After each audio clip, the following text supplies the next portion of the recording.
이 동네 한번 와본 사람들은 말문이 턱 막힙니다. 아니, 이런 곳이 있다고? 충격과 감탄이 교차하는 그곳.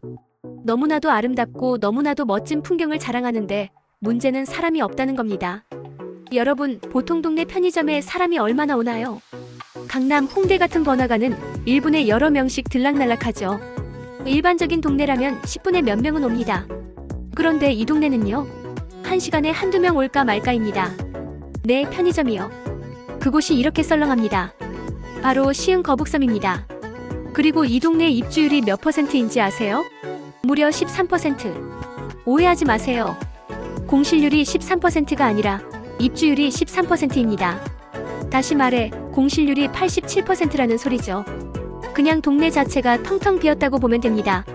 이 숫자가 2024년 7월 기준이니까 지금은 조금 나아졌을 수도 있겠죠? 아니면 더 나빠졌을 수도 있고요. 하지만 확실한 건 이 정도로 심각한 숫자는 전국에서도 보기 힘들다는 겁니다.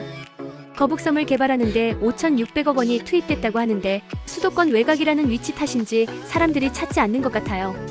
그런데 이유가 단순히 위치 때문일까요? 아니요. 뭔가 더 근본적인 문제가 있습니다. 거북섬, 왜 이렇게 되었을까? 거북섬의 가장 큰 특징은 세계 최대 규모의 인공 서핑장이 있다는 겁니다. 그런데 생각해보면 우리나라에서 서핑을 즐기는 사람이 얼마나 될까요? 그리고 그들이 서핑을 위해 이곳까지 일부러 찾아올까요?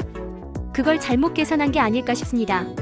서핑을 즐기는 소수의 사람들을 타겟으로 하려면 최소한 그들이 자주 방문할 만한 매력이 있어야 하는데 현실은 그렇지 못하죠. 차라리 가족 단위 관광객을 노렸다면 어땠을까요? 예를 들어 초대형 놀이공원을 짓거나 제대로 된 복합문화시설을 만들었다면 말이죠. 그런데 이게 또 지방자치의 한계를 보여줍니다. 지방자치제라는 게 결국 지자체가 자율적으로 발전하도록 맡기는 건데 결국 잘못된 판단이 이어지면 예산 낭비로 이어지거든요.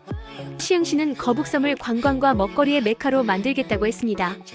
그런데 문제는 지리적으로 시와 공단과 단절된 구조라는 거죠. 공단과 따로 놀다 보니 그 자체만으로는 활성화 전략이 어렵습니다. 차라리 공단과 거북섬을 하나로 묶어 장기적인 변화 전략을 세웠다면 어땠을까요? 서핑장 같은 뜬금없는 시설보다는 지역 경제를 살리는 방향이 더 효과적이지 않았을까 싶습니다. 비싸게 분양받은 건물 하지만 장사는 안 된다. 거북섬이 처음 개발될 당시 부동산 시장이 한창 뜨거웠습니다.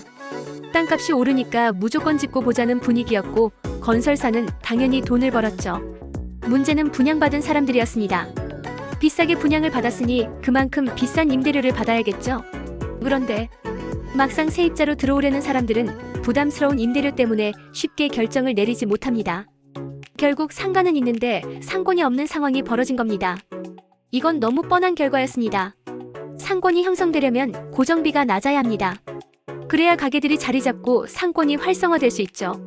그런데 이곳은 고정비가 높으니 수익을 내기도 어려운 구조입니다.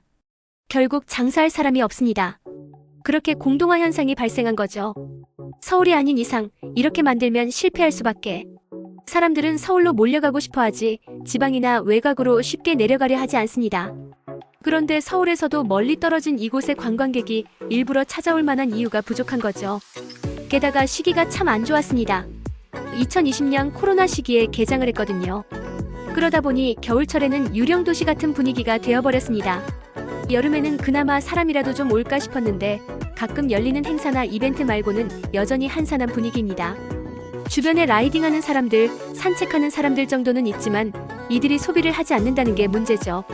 아무리 사람들이 지나가도 돈을 써야 상권이 돌아가는데 상가 숫자에 비해 방문객이 적다 보니 제대로 운영되는 곳이 거의 없습니다. 공짜로라도 빌려줘야 하지 않을까? 거북섬을 찾은 한 여행객은 이렇게 말했습니다. 호텔이 싸게 나와서 가봤는데 주변이 너무 휑해서 사람이 없을 것 같았다. 이건 단순한 문제가 아닙니다.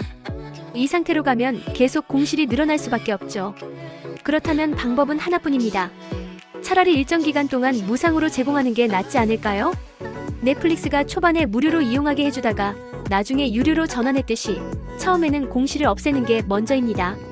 관리비 정도만 부담하고 무료로 점포를 사용하게 한 다음 사람들이 몰려들어 분위기가 살아나면 그때 정상적으로 임대료를 받는 것이죠. 그리고 장기적으로는 지역 활성화 프로그램이 필요합니다. 분기별로 문화활동, 프리마켓, 축제 등을 열어서 사람들이 이곳을 찾게 해야 합니다. 그렇게 되면 자연스럽게 사업주와 건물주에게 혜택이 돌아가고 지역이 안정화되면서 발전할 수 있습니다. 하지만 현실적으로는 쉽지 않겠죠. 이미 너무 많은 이해관계가 얽혀 있으니까요. 근본적인 문제는 거북섬의 이미지. 우선 강원도 하면 어떤 이미지가 떠오르시나요? 공기 좋고 자연이 아름다운 곳. 을왕리 대천해 수욕장은요? 사람들 많고 젊고 핫한 분위기. 그럼 시와호는? 대부분 사람들은 공장지대, 공기 안 좋은 곳이라는 이미지를 떠올립니다. 이게 문제입니다. 거북섬이 잘 되려면 먼저 시와호에 대한 인식을 바꾸는 것부터 시작해야 합니다. 그런데 현실은 공장 울타리조차 제대로 관리되지 않고 스테인리스 울타리는 산화돼 있고 하늘은 늘 뿌옇죠. 이런 환경에서 관광객이 몰릴 수 있을까요? 과연 거북섬은 살아날 수 있을까? 이제 거북섬의 공실 문제는 시흥 시민들만의 문제가 아닙니다.